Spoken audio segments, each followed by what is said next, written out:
konsumen itu tetap menerima produk kalian dengan cara kalian, tanda kutip. Cara yang bagaimana? Cara yang brilian. Cara yang harus bisa mampu memberikan nilai-nilai tambah. Misal tadi, Aqua Anda jatuhkan karena itu. Misal, Bu pakai apa? Pak pakai apa? Pakai Aqua, Mas. Kenapa pakai Aqua, Bu?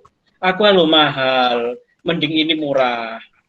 Ya, kalau masalah harga tidak ada masalah, tapi jangan sampai menyentuh masalah kualitas barang. Seperti Anda katakan tadi, airnya kotor, di lab itu ternyata kotor, itu tidak bisa, teman-teman. Jadi perbandingannya adalah boleh kalau misalnya harga mahal. Kalau harga mahal, Bu, sama-sama jernihnya, mending pakai mineral dong. Toh mineralnya juga sudah teruji bagus loh, nggak kalah dengan Aqua. Itu brilian, teman-teman. Jadi membongkar mindset seseorang itu dengan cara yang indah, bukan cara yang merusak. Tapi nek jare wong Jawa, Pak, nek kerajaan niku nek gatipateni gak urip, bener ndak? Ya tidak begitu konsepnya, teman-teman. Halo? Iki krungu ta, Rek? Ya, Pak. Materi Pak Gubernur ini aja, menghadap materi aja ini Pak Gubernur. Bisa lihat kamu. Pak, ya Pak. Wedi aku sesuk radio ngene, Rek. Oke, lanjut ya. Ini marketing, teman-teman. Jadi marketing, terkadang kalau kita melihat kondisi di lapangan, marketing itu terkadang plus sales. Ya, marketing plus sales. Tapi jangan diartikan marketing adalah sales, beda. Ya, sangat beda. Karena itu tadi pembedanya. Market adalah orang yang memasarkan produk, hanya memasarkan produk loh ya. Sales itu menjual produk. Tapi bedanya di situ. Sudah nilainya sudah lebih, ya. Oke, next sekarang. Sekarang kita lihat lagi. Nah, sekarang ini definisi MPR. MPR, marketing PR ini, Pak ucapnya MPR aja deh, biar enak. Menurut Thomas, proses perencanaan, pelaksanaan, pengevaluasian program-program yang merangsang pembelian dan kepuasan konsumen melalui komunikasi mengenai informasi yang dapat dipercaya dan melalui kesan-kesan yang menghubungkan perusahaan dan produknya sesuai dengan kebutuhan, keinginan, perhatian, dan kepentingan konsumen. Ini adalah tugas dari marketing PR.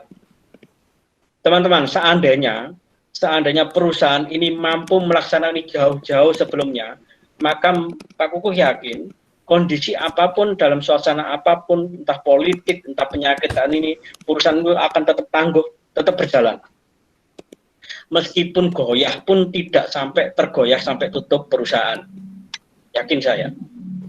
Nanti ada rentetannya kenapa demikian. Namanya definisi marketing PR itu adalah proses perencanaan. Tapi direncanakan dulu. Apa sih yang diinginkan oleh konsumen itu? Pelaksanaannya bagaimana hingga mengevaluasi program-program itu bagaimana? Jadi beruntun terus. Honda saat ini mempunyai puncak rating yang tertinggi. Tapi pada tahun 2015 kali ya, Yamaha dengan Jupiter Jet-nya itu mampu mengalahi rating dari Honda. Makanya kala itu Yamaha mengatakan bahwa inovasi yang terdepan.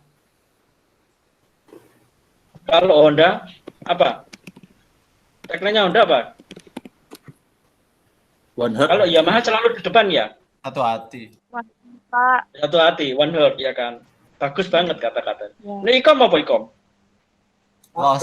Los gak rewel. Los gak rewel, boys. Los gak rewel. Itu tagline, teman-teman. Jadi tidak mudah membuat suatu perencanaan apa yang perlu diciptakan. Jadi produk itu berkaitan dengan tagline itu tidak sembarangan. Nanti akan kita kupas itu. Jadi ada proses perencanaan.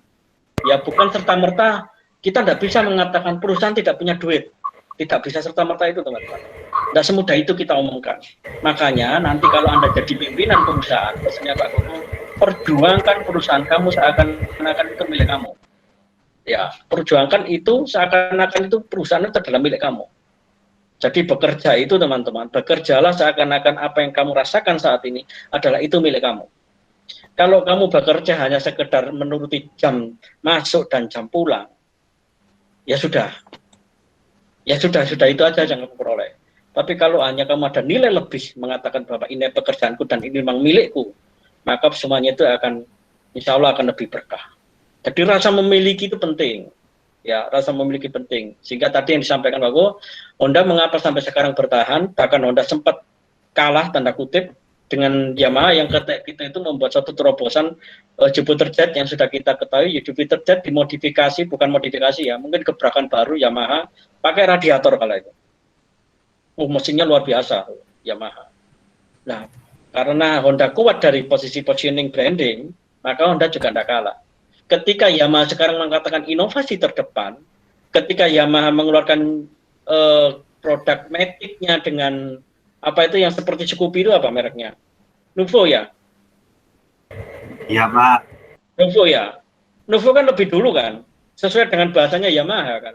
Selalu terdepan kan? Tapi apa yang dikatakan Honda? Gak apa-apa, maju-maju disik. Toh aku tidak kalah, namaku yang saat ini sudah membranding, sudah positioning. Makanya Scoopy muncul. Jadi saat ini Honda mengutip saja dari merek-merek dari Yamaha. Yamaha mengeluarkan apa, Honda ikut. Yamaha mengeluarkan apa, Honda ikut. Karena inilah positioning teman-teman. Jadi produk kalau sudah kuat, apapun yang dilakukan tetap kuat. Artinya sudah bisa diterima gitu loh. Tidak mudah tergoyahkan. Ya, itu. Next. Ada pertanyaan? Sebelum masuk? Ada yang tanya? Lanjut, Pak. Pak. Yuk, Saya siapa tanya. ini yang tanya? Citra, Pak. Dara Citra. Iya, Citra. Gimana, Citra? Kan tadi Bapak bilang yang soal Honda itu tadi Yamaha kan bilangnya dia inovasi Selalu itu yang terdepan. paling inovasi itu penting. Sedangkan Honda hanya ngikutin aja apa yang Yamaha ikuti karena dia udah sendiri. Dia pikir karena kan ya udah di posisinya dia sudah kuat biarpun produk itu mirip orang bakal tetap mau kan Pak. Nah, tapi di sini kan berarti kayak kesannya ya udah yang penting tuh positioning itu penting daripada kita itu mau inovasi tapi jadinya aneh atau malah customer nggak suka. Jadi posisi kita itu benar kuat tapi dari inovasi yang kita buat itu tidak terlalu membuat konsumen suka. Nah, di sini kan sedangkan kita tuh dalam satu produk pentingnya inovasi itu loh Pak. Nah, gimana sih supaya kita itu inovasi itu tidak terkesampingkan tapi kita tetap bisa positioning gitu loh Pak. Bagus, luar biasa. Bagaimana inovasi kita tetap bisa eksis, namun tidak mengindahkan namanya positioning. Justru teman-teman, dengan inovasi yang Anda buat, itu akan mengarah kepada positioning. Orang bilang Honda itu kuat, padahal nggak juga. Terkadang ada produk Honda yang gagal produk. Anda tahu Kirana? Honda Kirana itu gagal produk, teman-teman. Benar nggak? Masih ingat nggak? Ya, Honda Pak. Karisma? Masih ingat nggak Honda Karisma? Motornya TNI, Pak. Ya, Pak. Motor TNI. Honda Karisma pernah dengar nggak Honda Karisma? Pernah. Oke, sebelum Honda Karisma ada Honda Supra XX itu yang pakai kopling. Ada Supra XX, Supra double X. itu pakai kopling. Itu gagal produk. Oke, kemudian Mitsubishi Kuda.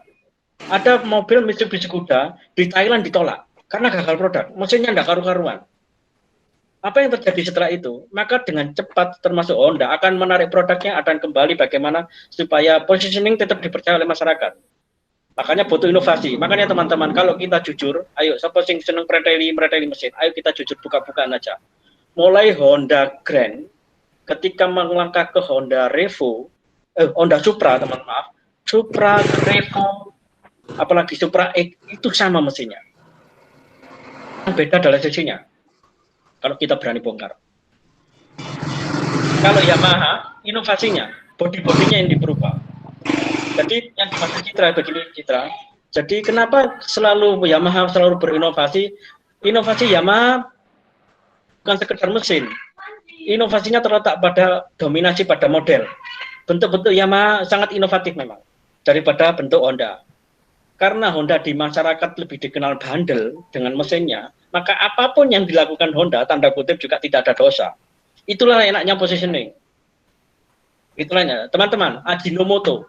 Anda kalau pernah dengar kasusnya Ajinomoto yang katanya dulu kena babi. Itu sudah mulai tahun 90-an Ajinomoto itu selalu digoyang isu-isu semacam itu. Tapi Ajinomoto karena sudah punya branding, punya positioning, dengan sendirinya masyarakat itu, jadi positioning ini kepercayaan. Makanya hati-hati dengan produk yang Anda ambil. Jadi ketika Anda sudah berani meluncurkan produk dan produk itu sudah dipercaya oleh masyarakat, hati-hati jaga itu. Contoh, ketika Indomie dan sebagainya itu yang produk-produk itu sudah didukung oleh masyarakat, maka sekarang adalah membuat suatu produk-produk inovasi yang namanya mie sedap lah. Dulu Supermie tahun 80-an itu sangat terkenal, teman-teman. Supermie itu terkenal banget tahun 80-an. Tapi karena inovasi terus, maka mie sedap itu hadir, menggagalkan yang namanya Supermie. Ya, itu termasuk bagian dari inovasi. Bagaimana Supermie kok dulu bangkit, sekarang kok bisa turun? Nah, contoh lagi, Jawa Pos di era tahun 90-an baru saja Jawa Pos melejit sampai tingkat internasional sekarang. Tapi apa yang terjadi sekarang Jawa Pos, teman? Sudah dibeli oleh Kompas Group. Jawa Pos sudah punya branding, punya sekarang bisa jatuh ya Pak. Ya itu kembali pada perencanaan dan pelaksanaan pengevaluasian juga. Ada yang salah ketika Ahmad Dahlan menyerahkan itu sebenarnya pada si anaknya namanya Nasrul Ananda itu ya, Nasrul Ananda itu ya. Ada yang salah. Kelihatannya seperti itu deh. Karena Pak Ahmad Dahlan sendiri, Pak Dahlan Iskan sendiri terlalu sepuh ya kalau terus-terusan membawa tongkatnya namanya Jawa Pos. Tapi ketika Jawa Pos dialihkan kepada putranya Nasrul Ananda, yang notabene adalah Nasrul Ananda ini adalah hidupnya selalu di luar negeri, maka budaya-budaya luar negeri akan diberikan kepada Indonesia. Contoh, ketika Nasrul Ananda itu masuk ke Surabaya, maka dia bikin BBL, bangun tuh tempat basket, benar enggak? Apa yang terjadi sekarang? Basket sepi. Itu karena Nasrul Ananda juga suka basket gitu loh, favorit banget dengan dunia basket. Tapi begitu diterapkan di Indonesia melalui dengan segala inovasinya, gagal. Tidak bisa. Pengennya gebrakan untuk Jawa Pos supaya Jawa Pos lebih eksis. Oke. Ya, semua gagal. Jadi bagaimana bisa bertahan? Inovasi tetap dilakukan, kepercayaan tetap ditumbuhkan sambil mengambil evaluasi dan evaluasi. Unilever itu luar biasa, teman. Anda lihat Unilever. Selalu berinovasi dengan produk-produk. Yang awalnya dulu cuma sabun, sekarang sudah merambah kemana-mana. Mulai sampo lah, cuci muka, apapun, parfum, semua Unilever. Itu namanya inovasi. Karena brandingnya sudah dipercaya, maka dengan inovasi apapun, maka ya sudah. Jadi enaknya dua hal ini kalau bisa kita lakukan, maka luar biasa. Selain inovasi tetap berjalan, sehingga mengarahnya kepada positioning itu. Itu ya Citra. Oke, ada yang lain? Ya. Terima kasih, Pak. pertanyaan luar biasa. Yuk, next. Ada yang lain? Pak, saya mau tanya Pak. Siapa lagi? Oke. Arab Pak, Arab. Apa Arab? Ada pertanyaan? Ini, Pak, yang masalah tadi Pak Kuku Honda itu loh Pak. Ya. Nah, ini kan saya lihat marketingnya kayak bedanya di luar sama di kita Pak ya. Iya. Kalau brand di sana tuh Pak kayak Mercy, Audi, BMW tuh iklannya tuh saling menyerang Pak, bahkan saling menjatuhkan. Tapi kenapa di sini kok nggak ada kayak serang-serang seperti itu Pak? Oke. Marketingnya. Itu Itu kenapa? gimana serang-serang itu? Ya kayak Audi, dia jelek karena gini. Kalau Jaguar kan harimau Pak. Ya. Jaguar bales ke Mercy itu karena Mercy itu suspensinya seperti ayam. Nah, cuman badannya yang gerak tapi kepalanya nggak gerak kayak gitu loh Pak. Ya. Kenapa di sini kok santai-santai aja iklan cuman sporty, ini modelnya ini udah gitu aja Pak. Ya. Itu kembali kepada budaya. Satu. Yang kedua, teman-teman, kita punya namanya KPI, Komisi Penyiaran Indonesia. Komisi Penyiaran Indonesia ini bertugas untuk melihat, memantau, mengevaluasi penyiaran pertelevisian, baik itu sinetron, berita artis, politik, termasuk iklan-iklan, itu semua dalam ranah KPI. Itu aturan KPI memang, yang tidak memperbolehkan satu sinetron-sinetron itu tayang misalkan untuk jam-jam misalkan jam-jam produktif anak-anak sekolah misalkan. Ya, misalkan seperti itu. Kemudian tayang-tayang politik yang black campaign dan sebagainya, KPI bisa masuk, bukan hanya Bawaslu saja. KPI boleh masuk. Misalkan ILC terlalu tidak mengedukasi, terlalu banyak cemoohan-cemoohan, KPI boleh menegur TV One untuk katakanlah meredam dari permasalahan ILC. Tolong ILC tidak terlalu itu boleh KPI namanya. Nah, kenapa kok tidak saling menyerang? Teman-teman pernah nggak melihat suatu pameran produk, tanya sales satu, kemudian beda produk lagi, pernah nggak itu Anda coba? Silakan. Bahasa marketingnya apa mereka itu? Bahasanya marketing mereka. Rata-rata mereka juga tidak mau menjatuhkan walaupun satu room. Katakanlah pindah room tidak mau. Mereka walaupun mobil, sudahlah. Anda masuk saja di mall-mall itu yang ada counter-counter mobil itu, di mana saja, di situ ada salesnya Mitsubishi, di sampingnya kemudian Suzuki dengan R3-nya, Honda dengan Brio dan sebagainya itu. Anda pindah pelan-pelan. Apa hebatnya? Mereka mesti mengabarkan produknya. Mereka tidak mau berkomentar dengan produk yang lain. Itu budayanya orang Indonesia. Dan teman-teman, maaf, ini sedikit nakal. Sales itu rukun, ya. Sales itu rukun.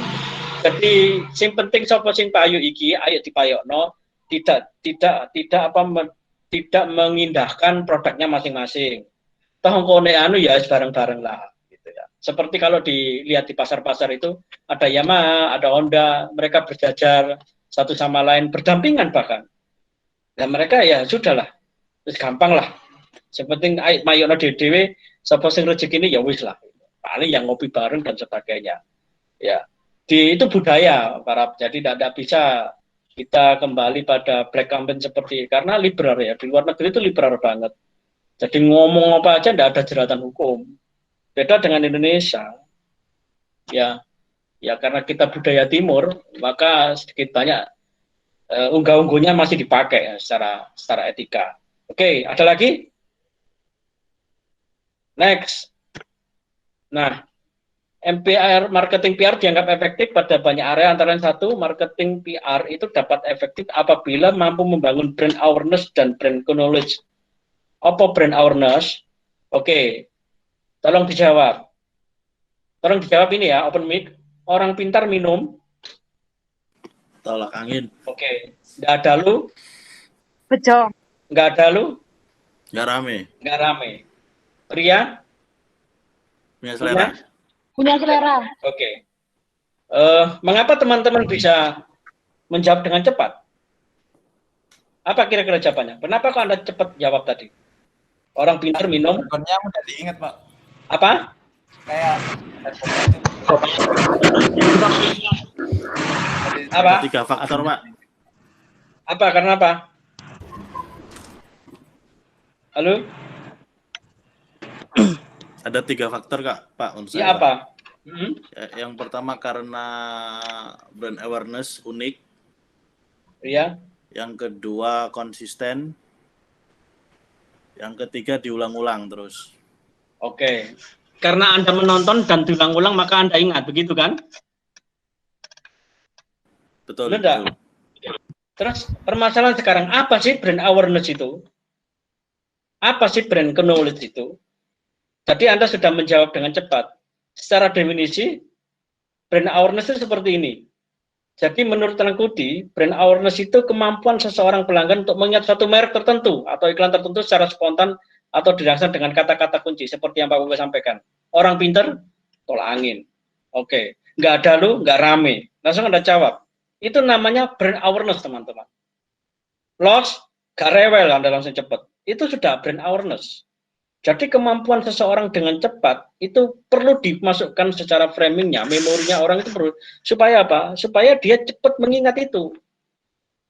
Apa ya? Aku kata itu, aku kok masuk angin ya? Aku gak enak ya? Apa ya? Sing unine apa ya? Oh, wong pinter, tolak angin. Makanya bejo itu muncul untuk mengganggu brand awareness tolak angin. Di iklan bejo itu mengatakan demikian. Nggak usah orang pinter, bejo pun. Nah, seperti itu teman-teman. Dan di situ si mengatakan bejo itu orang-orang yang terkenal. Dahlan Iskan. Kemudian siapa lagi itu yang iklan? Kalau orang pinter minum tolak angin itu yang Agnes Monica itu ya. Ya. Anda nggak mungkin deh mengalahkan Agnes Monica terus moro-moro sampai menampilkan sopo iki kira-kira sing rame saiki. Nggak bisa deh. Jadi harus sebanding. Makanya bahasanya orang pinter minum tolak angin, karena Pak Kukul pernah disindir juga sama si penjaga toko. Pak, Pak, sasetan untuk masuk angin. Saya tidak menyebutkan merek. Terus si pedagang itu mengatakan demikian. Orang pinter minum tolak angin, Mas. Nah, kata-kata itu mengganggu saya, tanda kutip. Iya. Aku misalkan menolak, oh mboten niki Pak, sing nika mawon. Misalkan, aku lah gak masuk wong pinter lah. Itu secara sensitif terganggu secara egoistis seseorang. Makanya dibangun brand awareness untuk membangkitkan suasana bagaimana pembeli itu berminat dengan bahasa-bahasa yang cukup menggelitik. Gak ada lu, gak rame. Iki lu cocoke, gitu kan? Pria punya selera, bahwa seleranya sudah tidak ada lagi kalau nggak kuda garam untuk pria. Itu namanya awareness, teman-teman. Ya, seperti itu. Makanya bejo hadir untuk mengganggu bahasanya orang pinter minum angin, yaitu tadi bahasanya bejo tadi. Bejo, tidak harus jadi orang pinter kok. Yang penting bejo, gitu kan? Seperti itu. Itu memang awareness, teman-teman. Jadi, kembali lagi pada slide. Jadi, efektif. Nah, sedangkan apa yang dimaksud dengan brand knowledge? Brand knowledge itu adalah keseluruhan dari anggapan, perasaan, gambaran, pengalaman, keyakinan, seterusnya berhubungan dengan brand tadi. Jadi, berkaitan dengan brand awareness tadi. Berhubungan dengan kemampuan konsumen untuk mengingat mengenali suatu merek terdiri dari persepsi konsumen segala berhubungan dengan merek. Yaitu tadi ketika muncul kata-kata orang pinter minum, bahasanya nyambung aja dia tolak angin. Lu nggak rame, oh jelas iki adalah. Ya kan? Pria punya selera, oh pasti ini gudang garam. Jadi tinggal mengikat saja kata-kata itu. Jadi tinggal mengikat saja. Termasuk los gak rewel, arekom. Jadi tidak boleh dong prodi yang lain mengatakan los gak rewel. Woi, ikut komunikasi bro, tagline-nya komunikasi, tidak boleh. Itu sudah ikon kita. Lo gak rewel, misalkan besok ada yang semboyan seperti itu. Anda gagalkan itu, boleh. Karena itu sudah brand awareness kita, brand knowledge, dan itu sudah dikenal sama rektorat itu, lo gak rewel itu. Rektor sudah paham itu. Prodi semua tahu itu.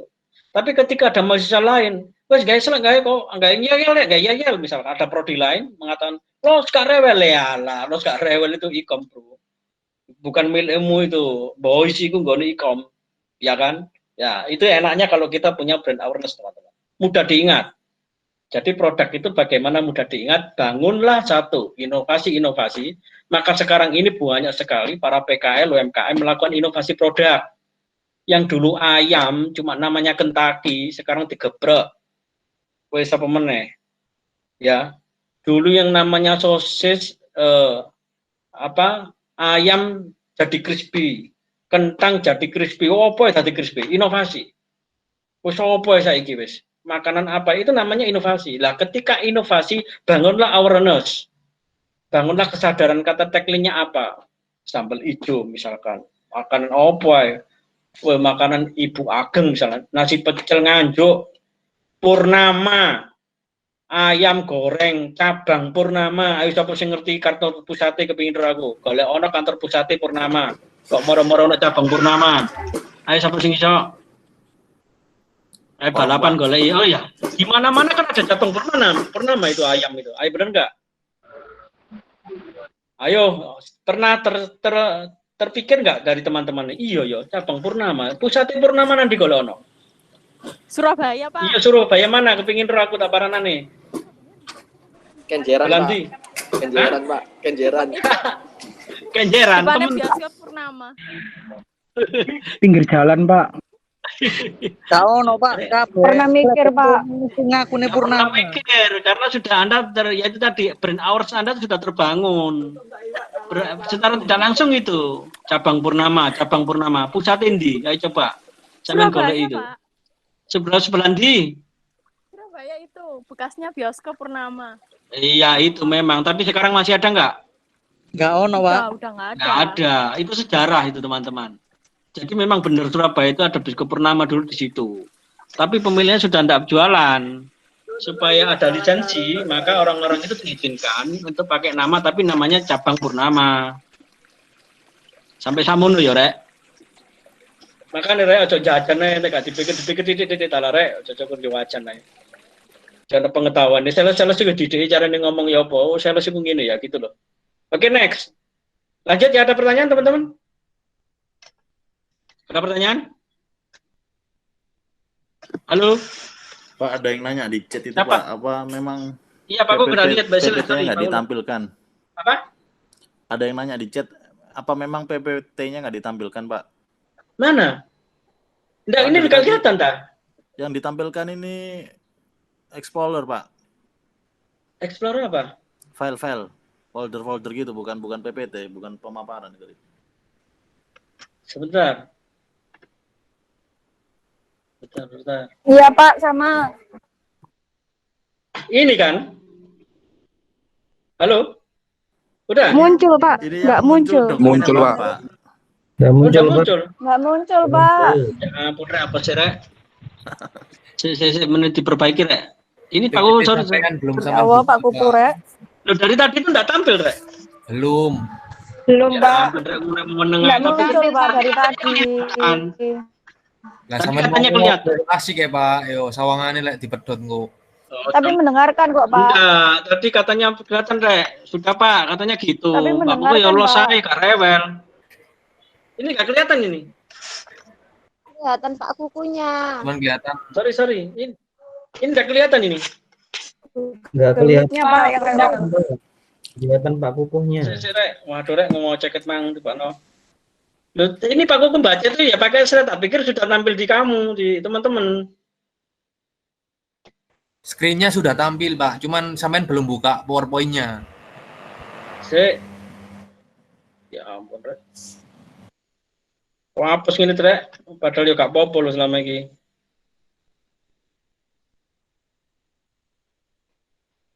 Makanya Pak Kuku ndak lihat siapa karena memang Pak Kuku ndak itu ya, Rek. Tertutup ini. Pak Kuku tuh lihat.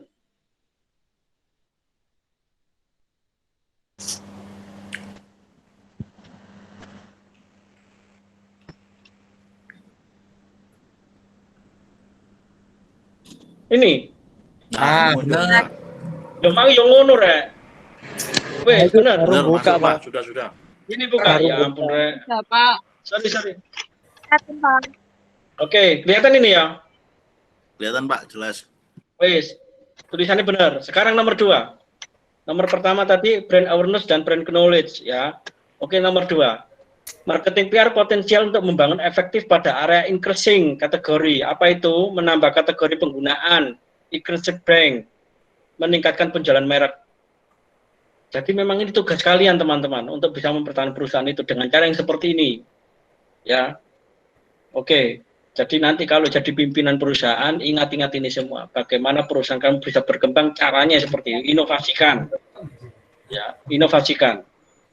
Kemudian kuatkan inovasi itu melalui positioning Anda dengan branding Anda melalui awareness dan knowledge tadi. Buat kata-kata supaya memudah orang untuk bisa mengingat itu. Oke. Jadi tugas Anda seperti itu. Makanya Pak Ukur pernah mengkritik Umsida ini tagline-nya apa sih? Dari sini pencerahan bersemi terus. Kapan tumbuhnya? Kan begitu. Jadi semestinya, maaf, saya tidak membandingkan ya, di Unpad. Unpad itu ada setiap 5 tahun ganti tagline, teman-teman. Setiap 5 tahun sekali. Dan dilombakan dengan anak mahasiswa. Sehingga warna itu berbeda. Gitu. Makanya Anda lihat televisi itu, TRCTI, apa, Anda mesti punya TV One, mesti punya awareness untuk bisa di apa? Kalau Antv itu apa? Indosiar itu apa? Coba lah berbeda. Kalau Indosiar memang untuk Anda. RCTI, TV One, JTV, semua itu beda-beda, semua punya awareness untuk bisa dikenal masyarakatnya. Ya, oke. Jadi potensial untuk membangun efektivitas pada area itu tadi, menambah kategori penggunaan dan meningkatkan penjualan merek. Oke, next. Lanjut. Ini, yang 3, untuk meningkatkan hasil yang ingin dicapai perlu adanya perpaduan antara iklan. Iklan itu apa sih, Rek? Apa itu iklan? Halo? Promosi. Promosi apa meneh? Iklan, Pak. Iklan. Ya mesti ya iklan, Rek. Si bener gambar, Pak, itu, Pak. Gambar. Iya, gambar apa meneh? Ini jajan. Iklan itu apa sih? Kalau Anda nonton TV, film tembak-tembak, kalau situs yang durung kena moro-moro iklan, oh iklan bolak-balik iklan. Anda mau itu iklan, tapi ditakoni sing nonton. Iklan itu apa, Cak? Itu Iklan Pak. itu ya iku, mosok ngono jawabanmu, Rek? Iklan iku Iklan sih. sinetron saya, Pak. Sponsor, Pak. Apa? Sponsor. Pesan promosi. Sponsor. Iya. Sama nggak sponsor dengan iklan? Beda. Sama. Samanya dari mana? Bedanya mana? Ayo, sama tadi siapa? Yang sama tadi siapa? Jawab sama. Saya, Pak. Siapa, Pak? Siapa? Saya, Pak. Saya. Siapa saya ikutin kaget apa kuku? Arab. Arab, Pak. Ya apa Arab? Arab itu jenis apa sih? Bilhak, Pak. Bilhak. Ya apa? Arab. Yang Bilhak. tahun kemarin dulu, Pak, yang saya bantu eventnya Kaleran dulu, Pak. Apa? Itu sama aja, Pak, menurut saya, Pak. Nah iya, sponsor itu apa? Sponsor ya segitu, Pak. Oh iya, itu. Ya apa sih, Rek? Yang beda, yang beda tadi siapa? Saya Pak beda. Ya Mitra apa Mitra? Kalau sponsor itu Pak, bentuk dukungan Pak. Yo. Terus materi dari sponsor itu biasanya bentuknya iklan. Definisinya pesan promosi. Iklan adalah pesan promosi. Sponsor adalah suatu usaha badan usaha yang mendukung atau membantu baik itu secara finansial maupun imaterial terkait berlangsungnya kegiatan. Wis tak sponsori. Lah iklan ya apa? Iki aku untuk iklan minuman. Iki sampeyan lebono iklan mesti tak sponsori. Jadi sponsor itu dukungan dari satu produk baik berupa uang secara langsung atau mungkin produk itu sendiri yang diberikan. Jadi kalau misalkan Sprite tak sponsori wis minuman itu ke aku. Sekalian tak iklankan. Jadi iklan ini produknya, sponsor itu adalah bentuk bagaimana iklan itu bisa masuk ke masyarakat melalui yaitu tadi bantuan-bantuan yang diberikan. Jadi iklan itu berita atau pesan untuk membujuk, mendorong orang agar tertarik pada barang atau jasa yang ditawarkan yang biasanya dipromosikan melalui televisi, radio, koran, dan majalah maupun internet. Ini iklan. Jadi berita atau pesan untuk membujuk dan mendorong orang. Bahasanya ini menarik, Pak. Untuk membujuk dan mendorong orang agar tertarik. Bukan membujuk produk yang diberikan. Ngomong tokcer, marunut ngomong tambah, kak tokcer tambah mendem. Itu tidak boleh. Membujuk itu dalam arti tanda kutip ya bahasa membujuk ini. Merayu. Mendorong agar orang itu tertarik. Gitu loh. Makanya di iklan-iklan itu dibuat semenarik mungkin. Entah gaya bahasanya, entah cara penyajiannya, entah kemasannya. Ya, itu yang membuat orang itu tertarik. Kadang orang akhirnya yang tidak mau membeli, pada akhirnya mau membeli karena memang kemasannya menarik. Dibuat simpel misalkan. Ya, dulu odol pasta gigi itu teman-teman. Pasta gigi dulu zamannya Bapak masih kecil itu terbuat dari plat. Apa ya itu plat, bukan plat besi itu bukan teman-teman. Jadi seperti stainless kecil begitu, tapi sekarang tidak berupa plastik, lebih simple, lebih dinamis, dicepat-cepat model opai iso. Tapi kalau zamannya Paku dulu, kalau nggak ditekan di bawah, maka terus mendorong ke atas modelnya begitu. Nah seperti ini, dulu pasta gigi itu seperti lem kastol itu. Anda tahu lem kastol yang pasta model seperti pasta, ya, seperti itu. Dulu itu, jadi harus ditekan dari bawah sehingga keluar terus sampai ke atas. Tapi sekarang tidak, dengan yang sedikit yang sedikit luwes, maka ditekan dari atas pun tidak ada masalah. Ketika si pasta giginya melorot ke bawah, itu masih bisa kita lagi. Kalau dulu tidak bisa. Kalau anda tekan di atas, otomatis bawah harus ditekan lagi untuk supaya masuk ke luar. Seperti itu. Nah itu bagian dari promosi cara dan bagaimana kemasan-kemasan itu bisa menarik. Oke, nomor 4. Ini jam berapa, Rek? Aku ngomong terus dulu, Rek. IPR semakin penting sebab semakin canggih teknologi. Oke, next. Seperti ini ya. Maka marketing PR semakin penting sebab utamanya dengan semakin canggihnya teknologi media elektronik. Sekarang sudah zamannya media elektronik. Maka sudah masuk ke ranah-ranah elektronik. Lah, apa faktor pendorong manfaat dengan perannya MPR ini? 1. Seperti ini. Pecahnya pasar bersifat massal. Apa maksudnya pecahnya pasar bersifat massal ini? Sekarang sudah globalisasi, teman-teman. Jadi sudah Pak Kuku kalau melihat anak-anak yang sudah bermain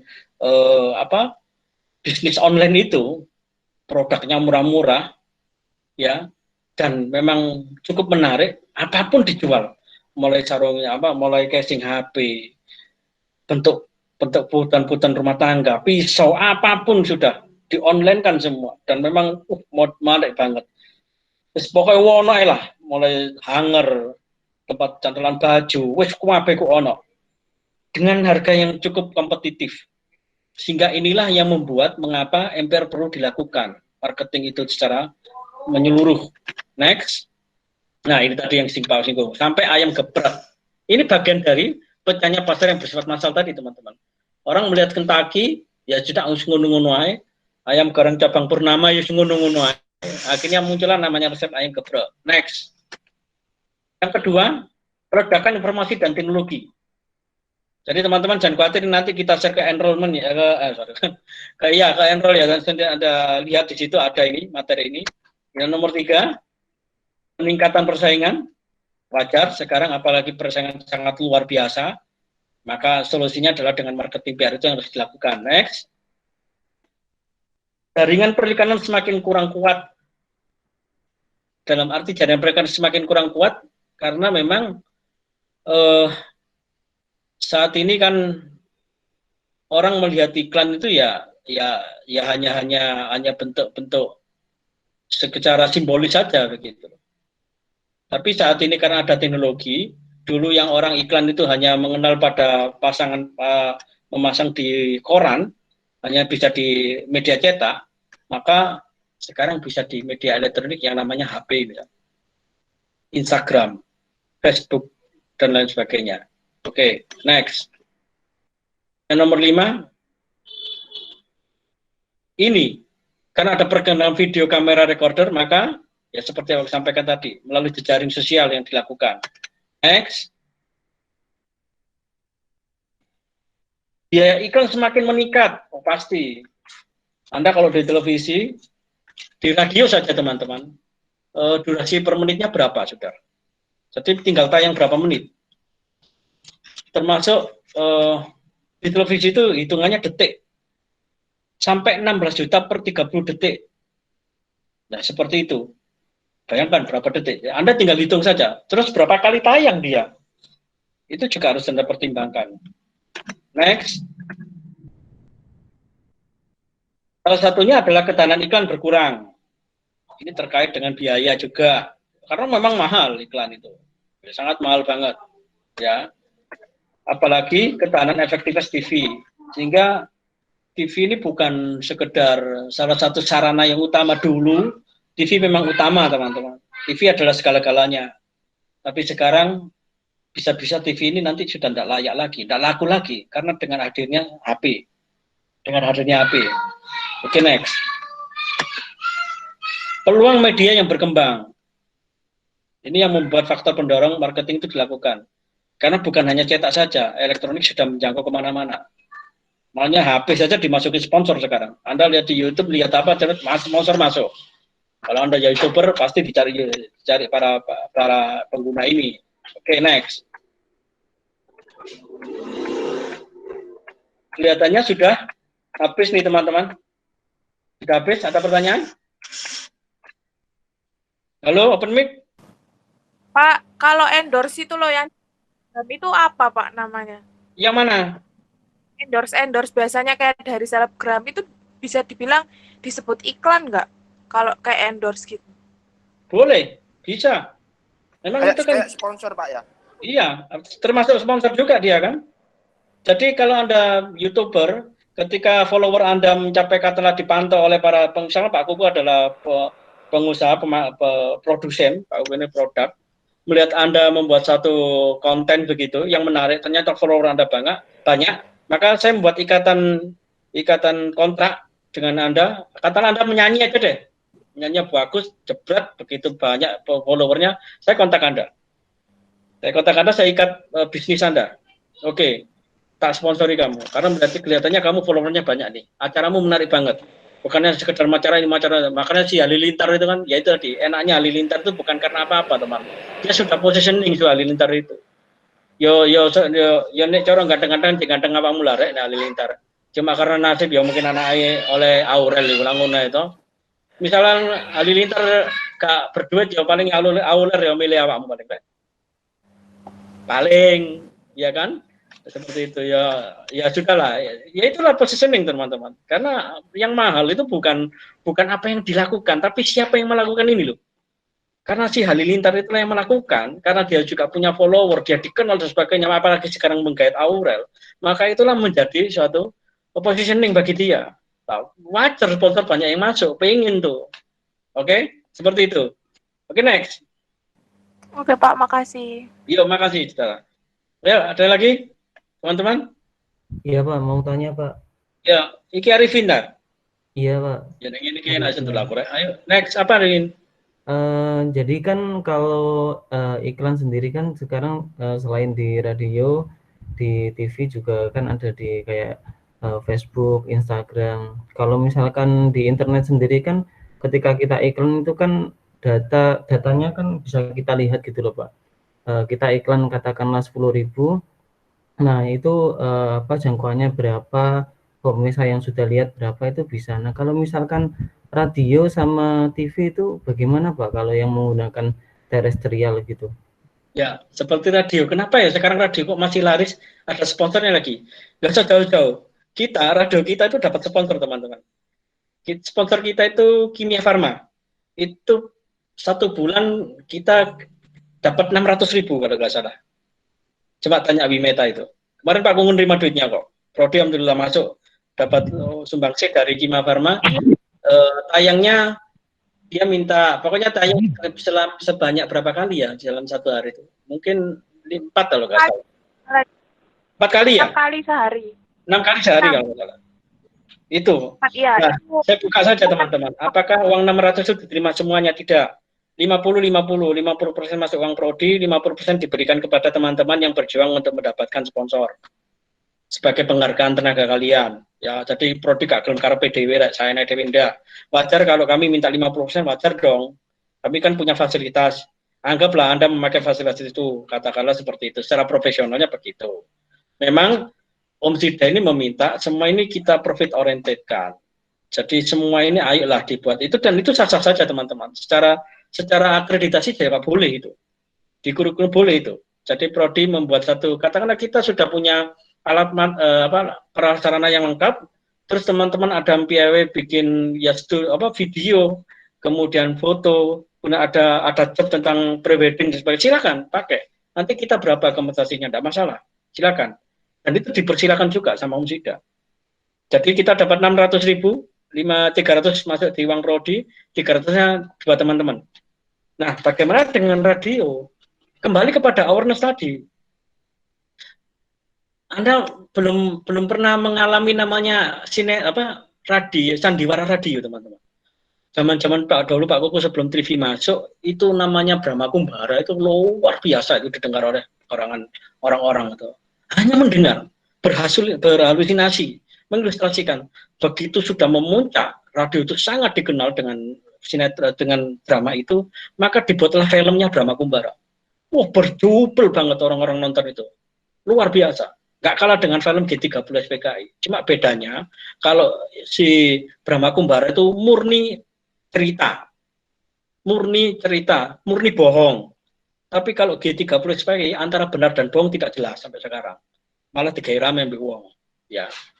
Itu bedanya film G30 SPKI dengan film drama tadi. Kalau film drama tadi kenapa kok mau tinggi banget orang-orang kalau itu? Karena orang selama ini hanya disusupi dengan mendengar saja.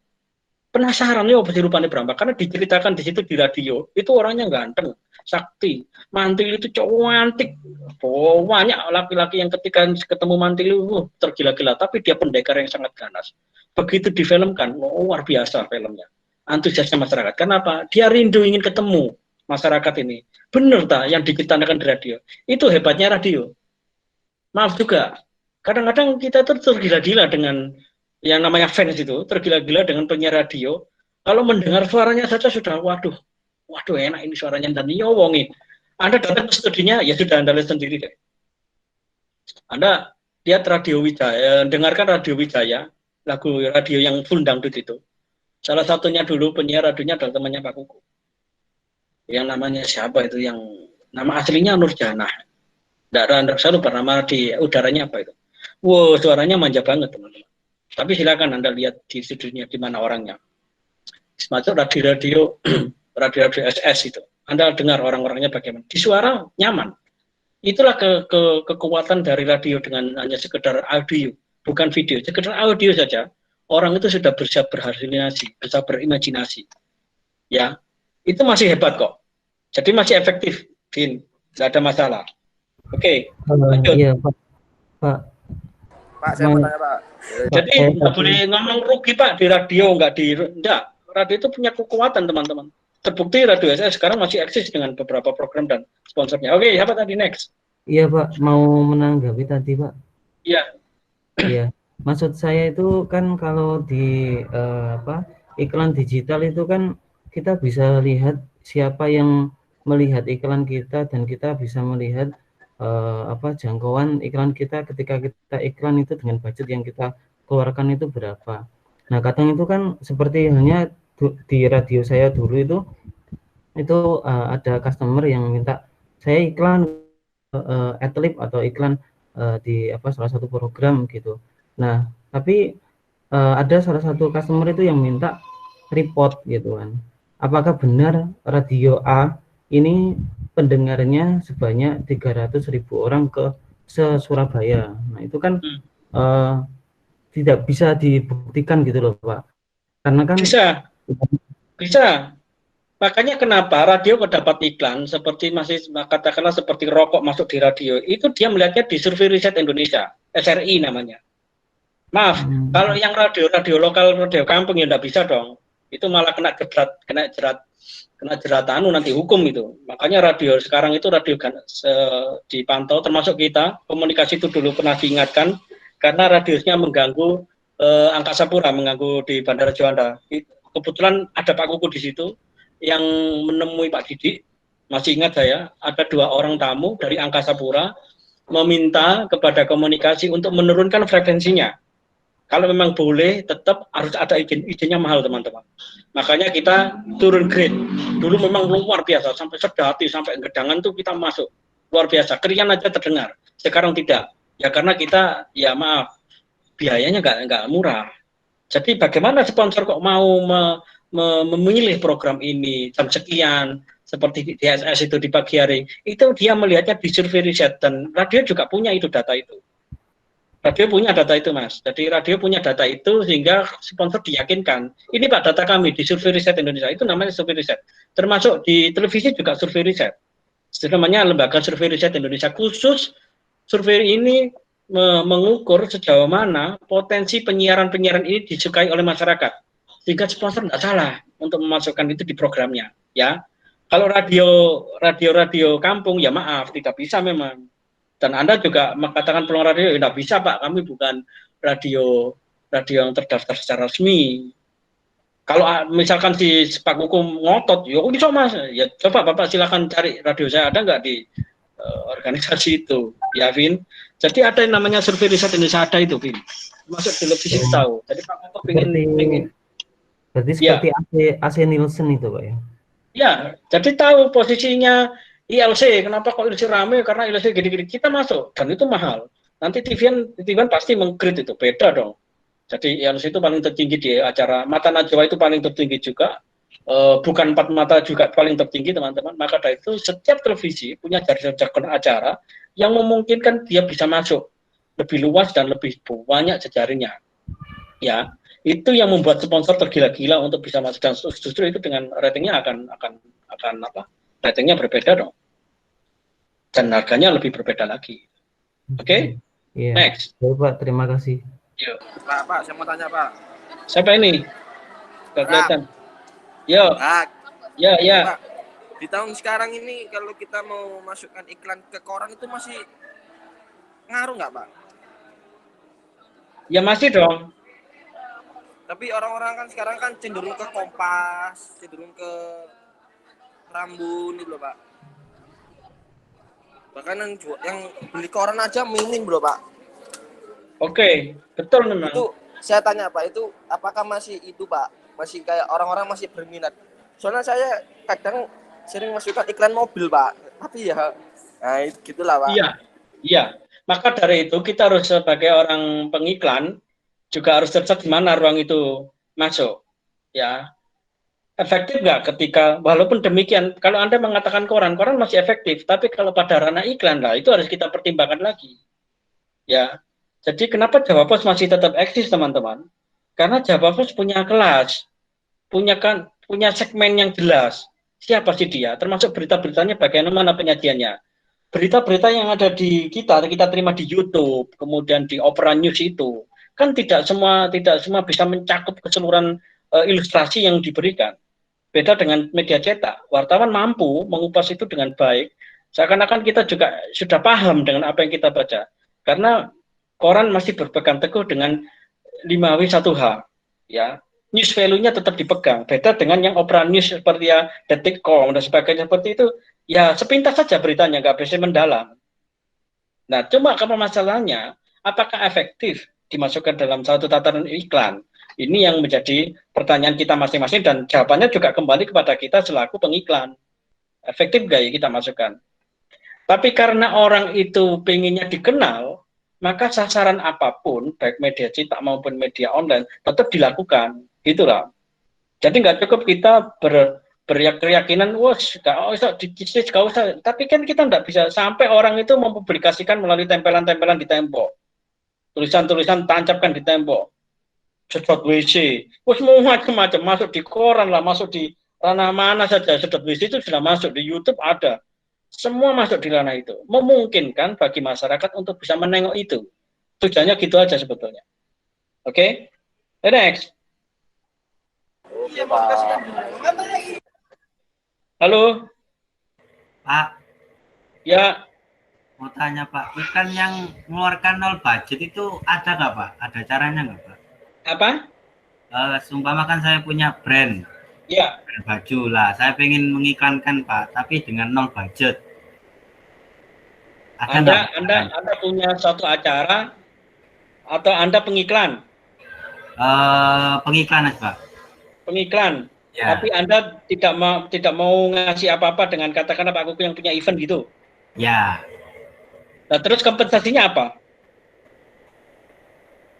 Secara saya bertanya kepada Anda, aku kepingin jadi sponsormu, tapi jadi tarik apa-apa ya?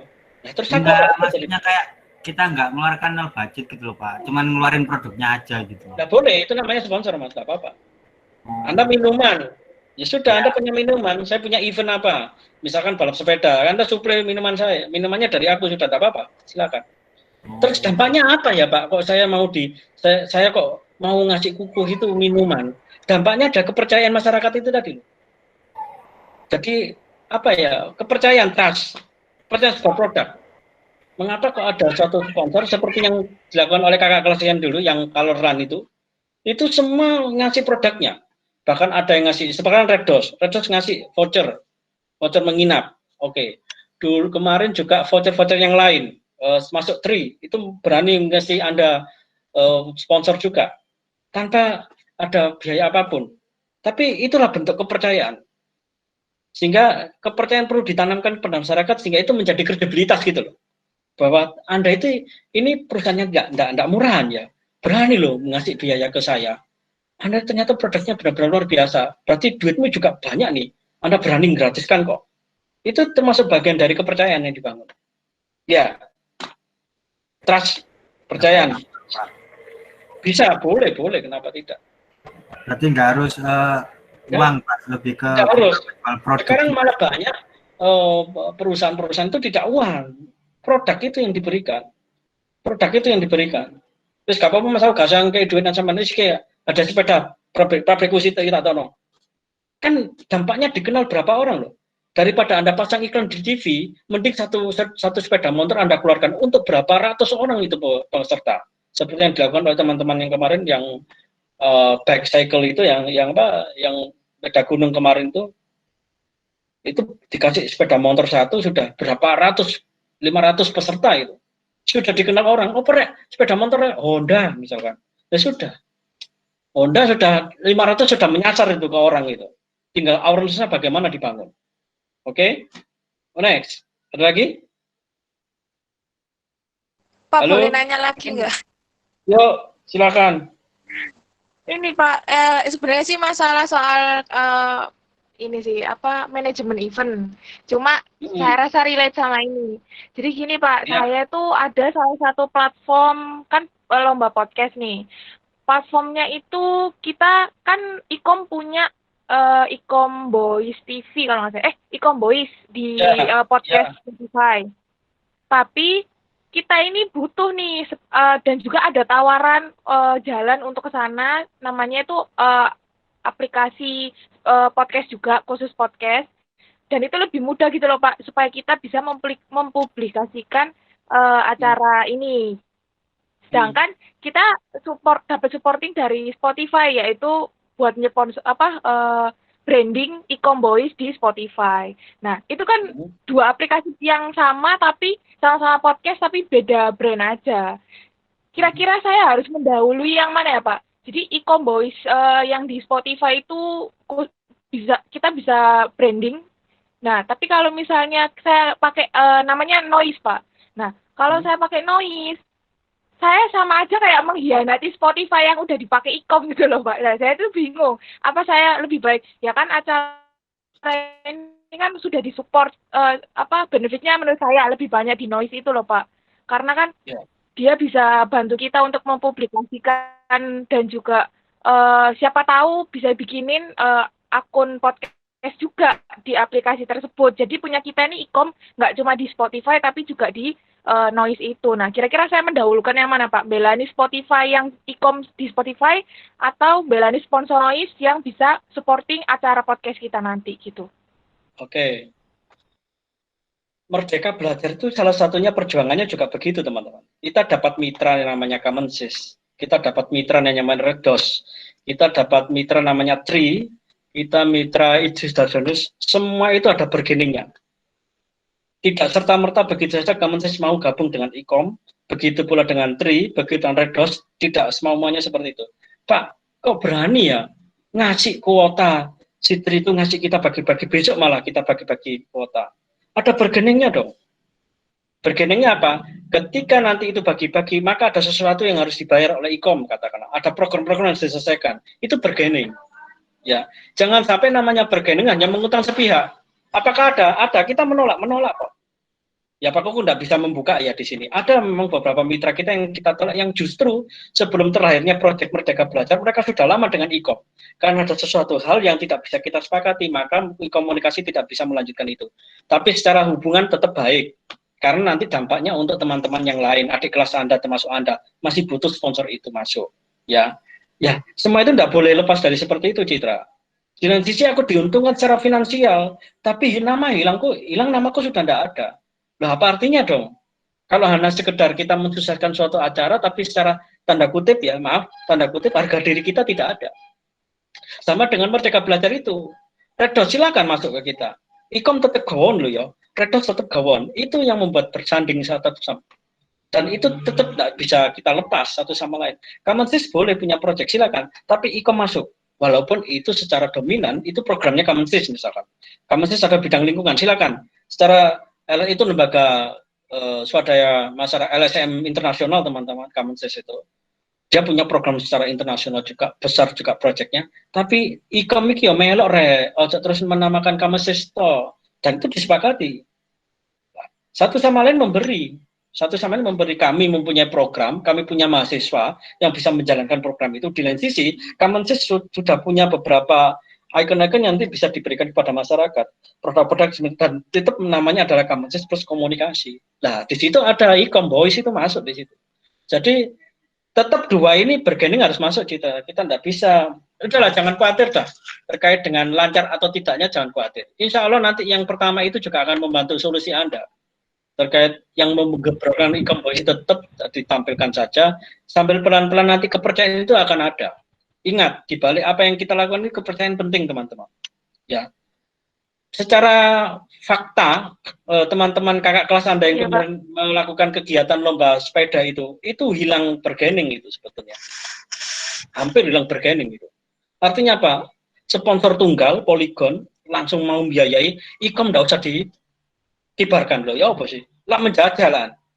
Ya kita nggak mau. Nah, kamu berarti kita ke teman-teman, berarti kamu jadi budak lah, budaknya Polygon. Nah, bahasa kita kasar saja. Kamu mau jadi budaknya Polygon? Enak, Polygon membiayai terus kamu yang bekerja terus ikom nggak boleh berkibar. Kok enak? Jadi nggak bisa seperti itu. Bergening itu ya tetap bersanding.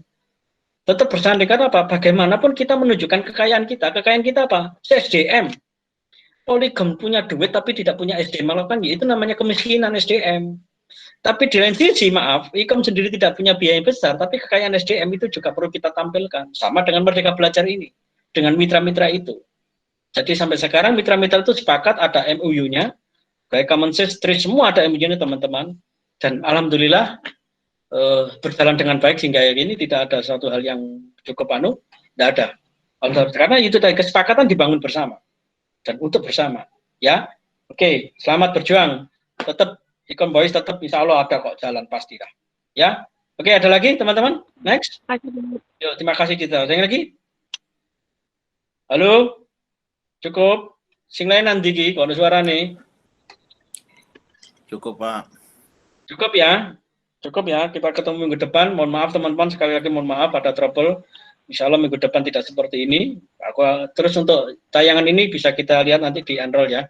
Aku akan menyiapkan materinya. Oke, terima kasih. Wassalamualaikum warahmatullahi wabarakatuh. Waalaikumsalam. Waalaikumsalam warahmatullahi wabarakatuh.